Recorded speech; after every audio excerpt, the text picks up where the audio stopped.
Teeme süüa. Alustuseks paneme kastrulisse umbes lusikatäie toiduõli.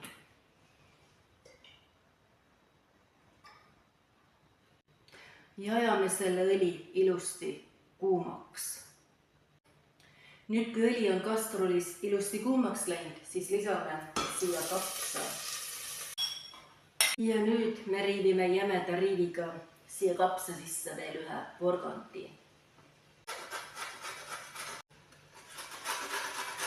Segame selle segu segamini ja kuumutame umbes minut aega.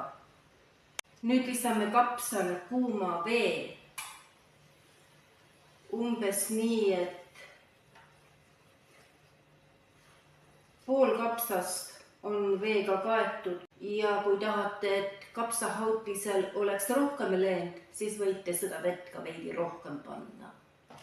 Ja nii kaua, kuni see kapsas siin kastrulis haudub, ma panen hakitud sibula pannile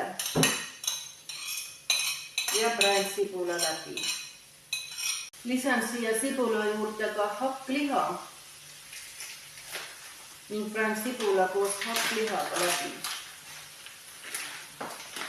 Ajasin selle hakkliha siin laiali ja lisan teise paki veel hakkliha, et siis kokku 600 grammi hakkliha panen siia panni peale. Nii et siin panni peal saab siis olema üks suur sibul ja 600 grammi hakkliha. Vahepeal ma jõudsin ka kartulid ära koorida ja panen need kartulid nüüd keema.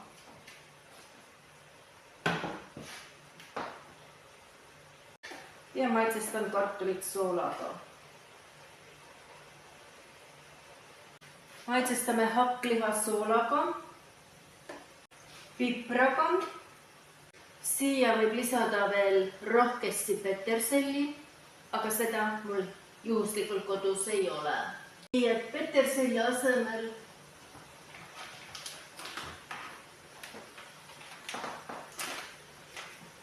ma panen sellele hakklihale natukene kuivatatud tilli, suitsetatud paprikat ja roomisoola. Ja mul tekkis tahtmine ka natuke kannepipart panna. Lõhn on juba väga-väga hea. Ma panin siia hakklihale ka natukene kurkumit. Seda võib panna, aga ei pea panema. Minu sisetunne antud hetkel dikteerib mulle väga jõuliselt. Sul on kodus värsket rosmariini, pane rosmariini ka sisse.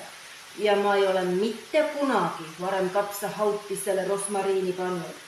Aga kuna mu sisetunne on nii tugev, et ta lausa käseb mul rosmariini siia sisse panna, siis ma ka teen seda.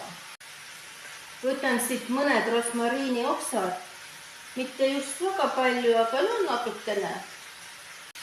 Ja hakin selle rosmariini nüüd ilusti peeneks. Lisan selliselt peeneks hakitud rosmariini hakkliha juurde ja segan seda veel korra. Vahepeal eemaldasin kartulitelt vahtu ja nüüd lisan selle hakkliha kapsale. Segan hakkliha ilusti siia kapsa sisse ja siis lasen tal siin edasi veidi haududa.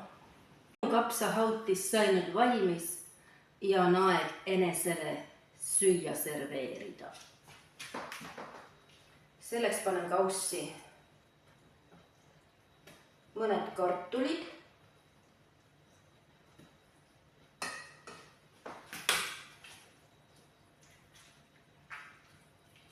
ja veel sellist ilusat kena kapsahautist.